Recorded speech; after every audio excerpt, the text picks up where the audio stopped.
Cool, we're live. All right, we are reviewing Invincible Season 4, Episode Three. 3. My hands just disappeared a bit up there. Who wants to kick it off? What So I happened? call, I call this stream a black man. I call this episode a black man can't finish clean, but we'll get to that when we talk about Titan. So there were a couple of main things that happened in this season. We had the Flaxen's invasion. We had Titan and his chop and the stuff that was going on with him. And inside that Flaxen invasion, we'll talk about that as well. But yeah, so I'm not gonna lie, I forgot about these dudes, man. Do you know So did I. I completely forgot about these dudes. They are persistent. I give them that. Yeah, and they come back harder than before, so they learn from their flipping lessons. But I just wonder, like, what is it about Earth and the dimension that they want it so badly? Might just I think be it's just being like they just want to conquer it. That's all. Like they have probably a very sophisticated empire, right? They're probably pretty successful, and even then, it's just like, okay, well, this puny world cannot like stand in our way. It's like the same thing with probably the Viltrumites, to how they want to dominate the bad galaxy because they feel entitled to it. Yeah, but aliens don't learn. Earth is closed today. Do you know what I find interesting about the Flaxers? And this might be a complete minor part right here, but though they are an alien race, they never took the time. Sorry, though they are an alien race, you notice they don't speak English. Like the language is, they've got a language that's not translated, is what I mean. But like all the other alien species we've come across, it's translated for us, but not them, which is a bit interesting. Maybe they feel English is below them. Maybe, I don't know. But in this episode or in this fight, we got Mark going. We got the Guardians, and they call him Mark to help them going up against these Flaxens, and Rudy and Monster Girl get trapped on the other side, don't they? That soldier did his thing. He was like, yeah, he did, man. he did, man. He are not letting the cavalry get here. Man. For real. No cavalry for you. He did his job. I don't know. Was this the episode where Rudy threw up a sequoid? Yeah. Or was that last episode? This happened in this episode, didn't it? I feel like it was. Yeah. So he didn't know that. He didn't know he was infected with it, did he? No. He blacked out, but like, well, from the audience perspective, yeah, he didn't. Well, because he blacked out, I remember, right? And then he woke up. They were like all around. They were still trying to attack him.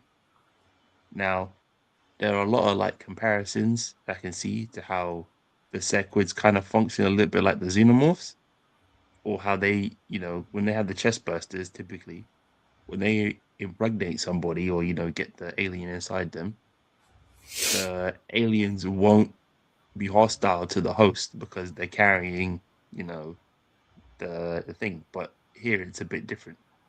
So I don't know what's up with that. Or maybe it was just all part of that just to make it more convincing. Because they're all a hive mind, right? So they must have known. I thought that once the main one was dead, they'd be all dead. I thought that was the whole point. Yeah, that was my understanding as well. Yeah, but it's like as long as one gets out. So how has this one survived? Maybe he was just gestating, or he was just, like I said, in similar, like how a lot of like animals where they go through periods or droughts, but before they do, they'll have like their kids who will kind of go into like a dormant state to survive the drought, and then that's how they keep. Maybe it's a similar thing like that. I don't know, but right. I don't know what I don't know what you mean. oh, don't worry about it. Don't worry about it.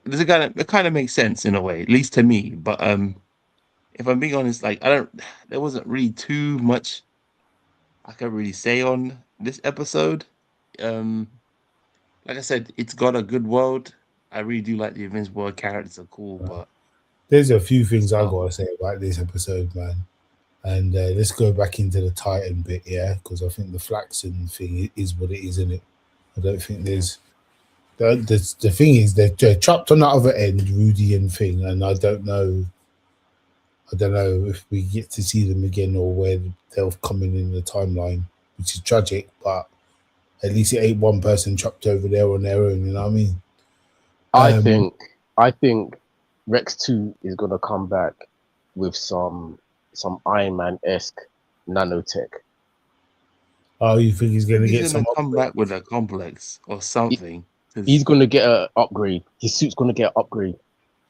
Yeah, but they're over there against a whole world full of these guys. He'll be fine.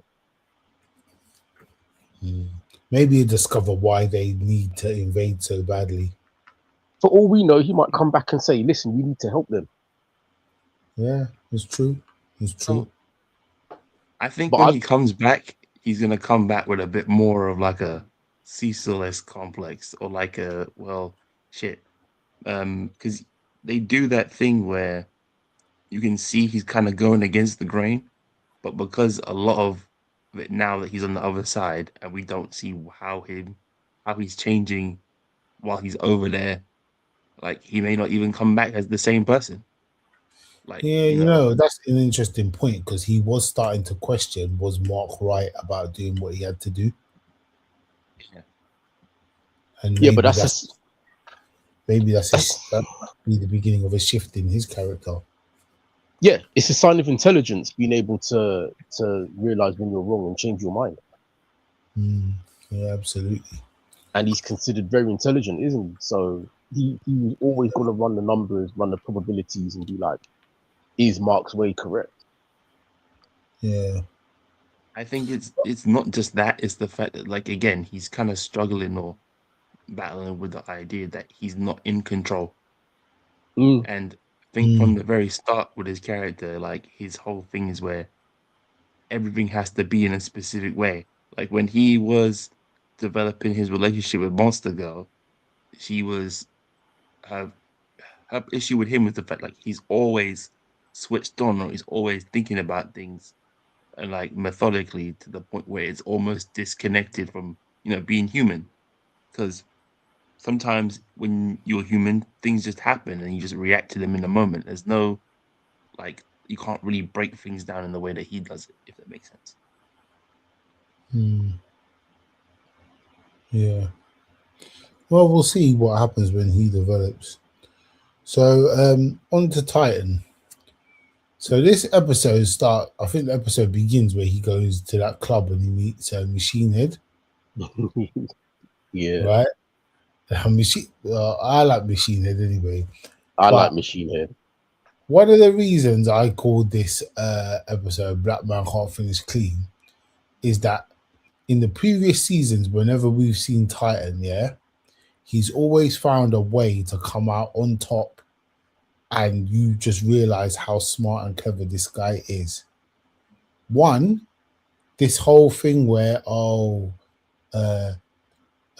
Liu's come back and the only way for you to be safe now is for you to now join the order and stuff.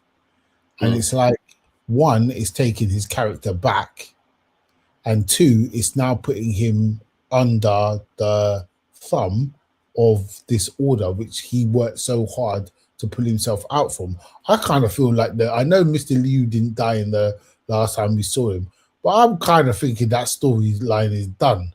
Like, but they're bringing it back to pull it, and it seems like just to pull him down a bit or just to chop his character down a bit, which I don't think was necessary. I agree, but the way they're looking at it is probably how do we continue to use this character if he's out?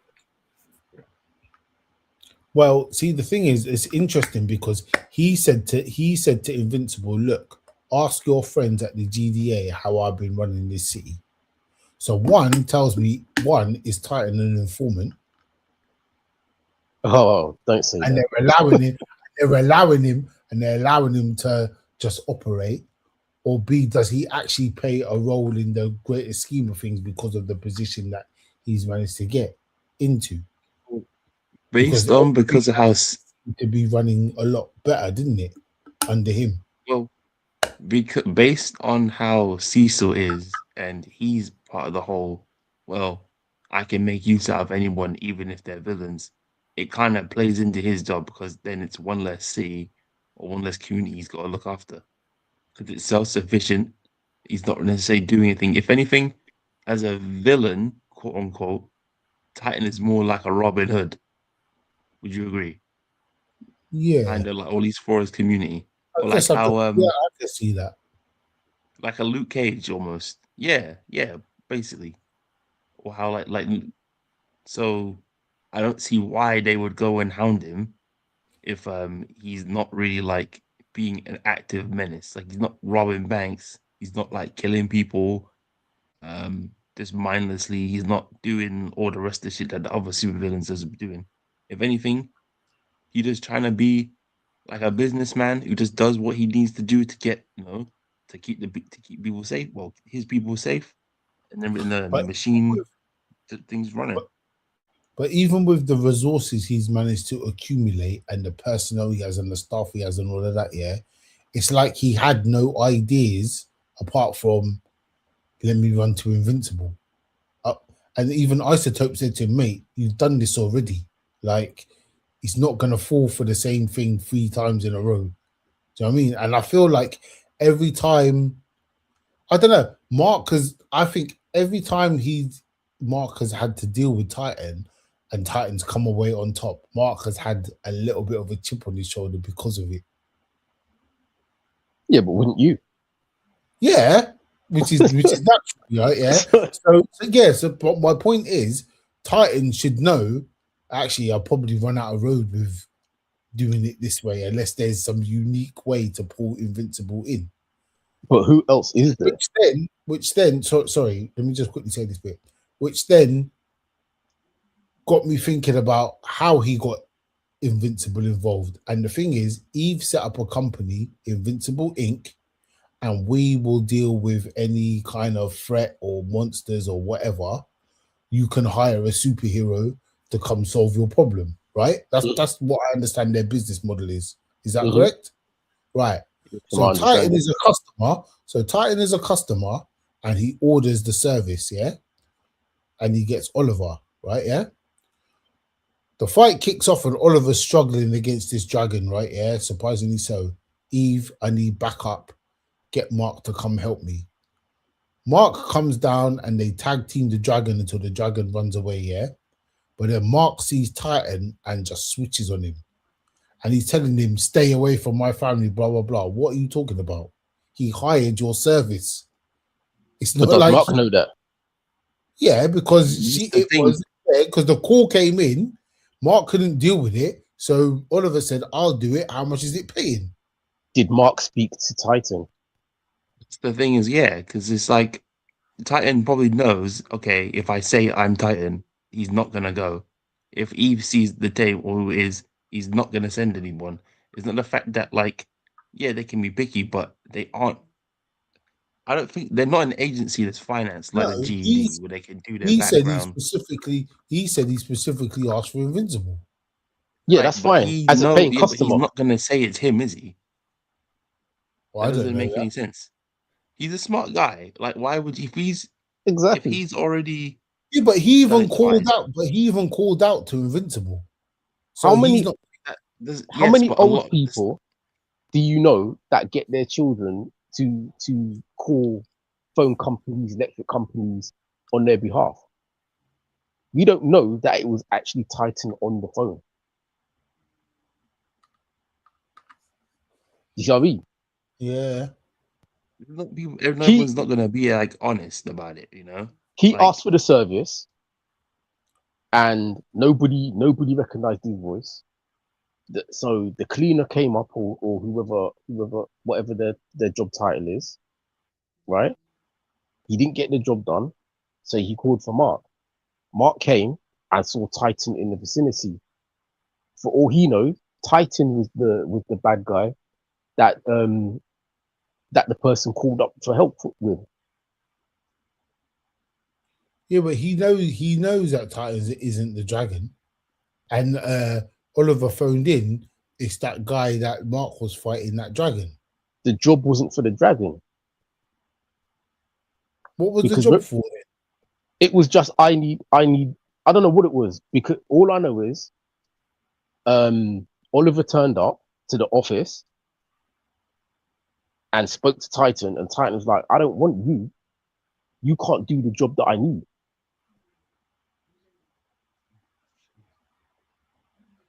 the point is simple. Titan, people lie, right? They make fake IDs, they do all this stuff. Titan knows, okay, I'm not gonna use my real ID, who it is. I'm just gonna give him a job. And again, Invincible Inc. isn't like a proper company in the aspect of, well, it seems like they just take whatever job they can, right? For the most part, that's how it was going on. They don't have they probably are developing a small solid clientele, but they don't have the resources like you'd have, like the GED, who would do their background checks or can be picky on find out who it is. They just kind of get the call and go, like, for the most part. And if Mark yeah, turned up in the first place, he would have either punched him up or said, I'm not doing the job, and left. But it had to happen that way for something to happen. See what I mean? Because if he turned up and he's like, Invincible, Ting Fang Foom's back, he's gonna be like, get lost, just deal with it yourself. But because Oliver was involved, that's why Titan got punched up, because he said, leave my family alone. If no one was there, he would have turned his back on him and left.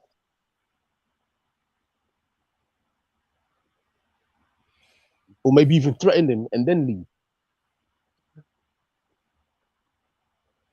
to kind of say as well, there's a saying, he gonna do and do until he don't.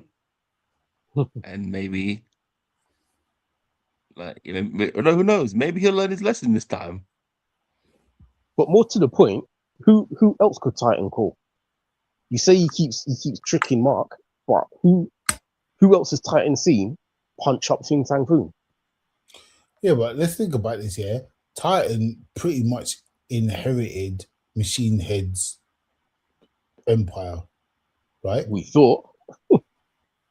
Well, well, a piece of what the Order had, because he took what Machine Head had and made it independent, right? Now, Machine Head had goons on flipping the payroll. So I'm assuming he's inherited that infrastructure. Right. He's in the same office, he's in the same building, he's got the same, what looks like the same kind of security guys. But he weren't over Fing Fang Foom either. He was scared of him. No, what I meant is he could have, you said who else could he call? Yeah. He might have had access to other, but I don't know.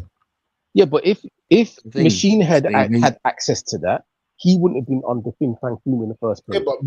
Yeah, but Machine Head did. Machine Head had Battle Beast and that dude that could turn into lava, and the guy that was lightning, and the guy with the stretchy arms.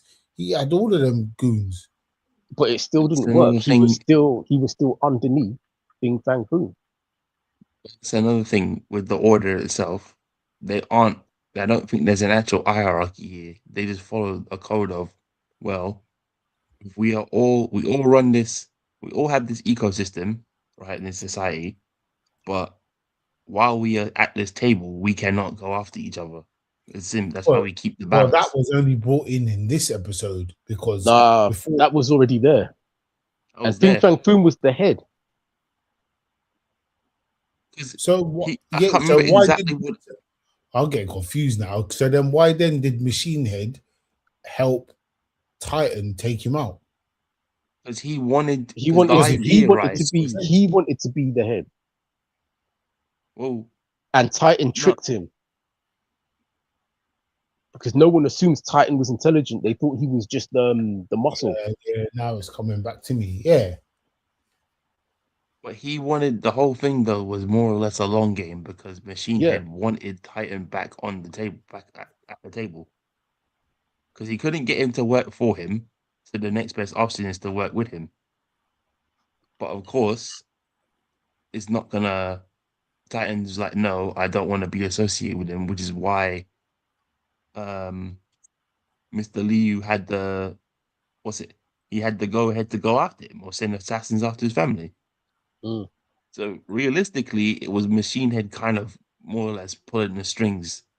Yeah. Like in the same way. And that's how he got both of them to sit at the table under him. Yeah. But you know, though, one thing I will say is that when that assassin was going after Titan, and it looked like there was bits where it looked like he was gonna actually hit the wife or the daughter, I actually did. I actually was on edge. I want to see a little bit. You know, I was like, oh shit, I hope that little girl don't get hit. But then Isotope came out and earned his money, boy. Yeah, but that mum might have powers as well. Did you see her dodge one of them? I think she just got lucky. No, I think she just got lucky. Really? Because that was on reaction. No, I think she got lucky. Instincts, man. I guess. Yeah, motherly instincts are cool. I mean, she could have taken one for the team, but she actually reacted and dodged it. Maybe it's just a mistake on the editing part. Like, it looks cool, but in terms of like power levels, do you understand? That was like superhuman reaction. Because she wasn't looking. You see what I mean? She was running, she turned and dodged it. But that's by the by. I don't imagine that was supposed to be important or looked deep into it. But yeah, Machine Head played the long game on Jintang Fuman and Titan. Yeah. And you could tell he was yanking his chain at the beginning. What, when he was like calling him up, oh, why are you pretending to drink? You don't even drink. Yeah. He knew it, man. He knew it. He did him dirty, man. He did him dirty. And that's the thing. When you got power, the only thing that gets you up is more power. Yeah. And he did say something interesting about like you're like this one little broken tile I got in my house. Yeah. I can't seem to get it straight. And I guess people, when they got like power and they can't have absolute power, it's kind of like they become obsessed about the little things, isn't it? Yeah. Interesting. So we got Monster Girl and Robot in another dimension, and now Titan's back in under the order. It'd be interesting to see what effect that has on like that neighborhood or that area we lives in. Mark, this is based in Chicago, isn't it? Is that right? I don't know. Is that where I don't think it's. I don't know. I think Chicago is part of it, but I don't know if they actually all live in Chicago. They don't really specify. All right then, cool. So should we do episode 4? Unless anyone's got anything else to say about episode 3. There isn't really much else to the episode, and episode 4, for me at least, is kind of the same. It's like I said, it's interesting. There's a bit more well-building, but like other than that, there isn't anything major to really affect the plot per se. Which one's that? Damien Darkblood. Yeah, that's when they go to hell. Do you know what I really enjoyed about that episode when they played Rain in Blood by Slayer? I was like, I love that song. I'm not familiar with that song. I thought it was a really good episode. I liked it. I was thought good. I thought the whole thing of him explaining about how there's been different. I don't know. I can't remember how he described it. Ages, seventh Yeah, that's it. Ages of different Different worlds. ages of, was it of reality, or did he say of Nah, it's probably like creation or something like that? something along those lines. Yeah, like these people ruled and then they died. It's the same as like empires, like Roman Empire, Greek Empire, Egyptian Empire, that sort of thing. And Yeah. the demons were, who were the demons holding back? The the Volcanica was starts the with an Oh E or yeah, something. The vial, yeah, the vial or that's something. it, the Something along those vial. lines. I'm The imagining vial. she's Hella, right? She Hella. Maybe, I don't maybe. know. Yeah, I feel like She could be more like Echidna. Who? Echidna in Greek mythology is the mother of monsters, Oh, I don't but know her. it's either Echidna or she's Gaia. Because I think was it Nah, she's not one Gaia. of it's not Gaia, but one of the what's it? I think it's either Uranus or Cronus bled into the sea or something, or it's one of them, and that was how the giants are born in Greek mythology. But Echidna, well, it seemed like more Echidna vibes to me in terms of yeah, the mother of monsters, Mm, effectively, and that's who they're trying to hold back because all of them who were buried beneath and tortured, were being tortured are more like prisoners in Taurus. Would you mm, say? mm, mm. Yeah, yeah. Yeah, yeah. But yeah, It was cool. Like I said, it's cool, but they went a bit too deep with trying to convince me that Donald Trump is the savior. So I was really on board with Mark where he's like, I I ain't bowing to Satan. yeah. I was like, Now, yes, Mark. that Satan character, he seemed like a bit of a weird dude, man. He was like, Satan, I innit? don't know, he kind of reminded me of like some sort of like, I don't know how you would describe it, like some aged out hippie dude, but like you know, I don't know, it was just weird. And when he became like that big muscly thing, he became even more weird. you don't know. Do you want to know why that probably Like is? a rocker, Um, like 80s glam rock. Have you seen Evil Dead? No. No. So reason, okay, George. Okay, so Evil Dead is like you'll recognize it if you've seen it, right? And is the guy who voices him? I forgot his name, but he's Ash Williams, who's the main character in Evil Dead, and he's that whole like, groovy, like hippie esque vibe, and he Mm. pretty much that's pretty much like his role when they Yeah. cast him for stuff. Who? Jack Black. Also, nah, he's I forgot the actor's name, but like you'll recognize him when you see him. Do you remember in Megas XLR?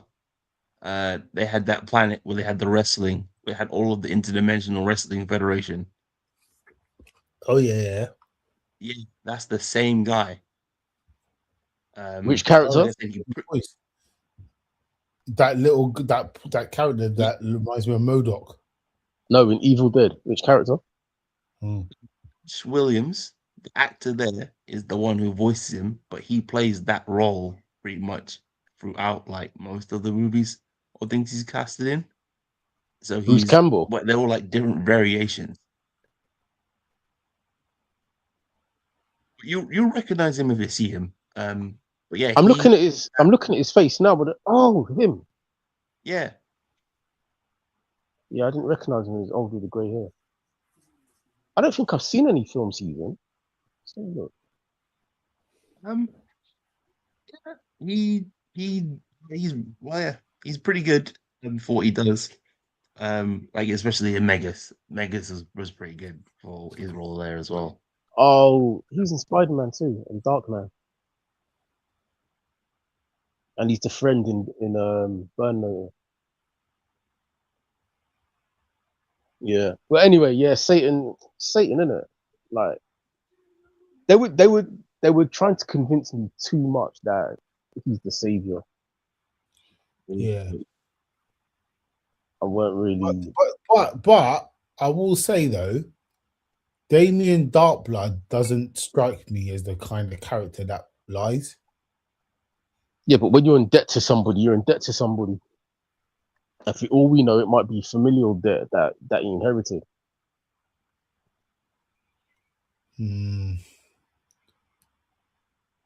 But yeah, Damien seems like a stand-up guy. But yeah, I don't know, man. I don't think for the Invincible world that it is and what we've seen of Damien Darkblood so far, I don't think he was lying when he said that stuff. no, me neither.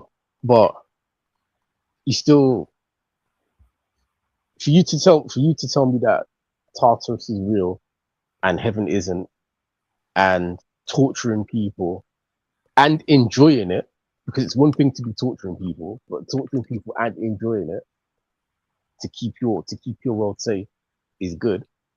It just goes back to the same conversation that we always have, that other species morality is not the same as humans. Yeah, because they are doing the humans in Invincible's world a favor, like they literally are. But you're still looking at it like it's wrong. But yeah, I did like the quote or the saying, which kind of reminds me of a Jim Carrey quote. And it goes, "You have to be heaven to see heaven." So it's like you said, heaven doesn't exist, but you can make your world. But why not just make your world to that standard or that ideal, which is pretty true when you think about it. Saying, yeah. And speaking of morality, Mark went to see what's the guy's name that makes the costumes? I was trying to remember earlier to speak about him, but I can't remember. Is it Art? Yeah, Art. That's it. Art. Went to go see him, and it's interesting because he is obviously still feeling remorseful about what he did. And Art's got the costume with the yellow for him in it, and he was just saying, like, this is how it all started. Maybe it's a return for you to like just fall back in and just be who you were, try to get back to who you were when you first got into this thing. And maybe that's what Mark needs. I don't like that costume. I do. I prefer the yellow. But that's just me. Eve is up the duff. And I think can't blame him.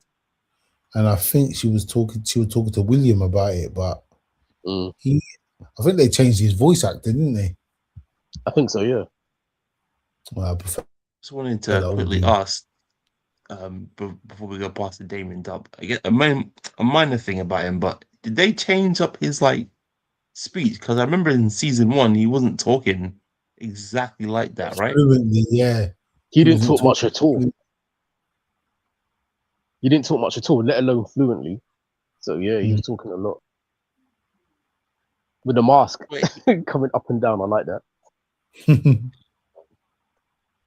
Yeah. All right then. I'm not sure what else I really had for these 2 episodes. There isn't really much. There isn't much. It was filler. Like I said, it's just side quests.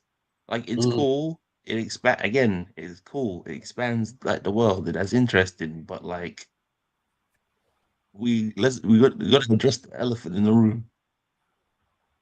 Yeah, let's move on swiftly.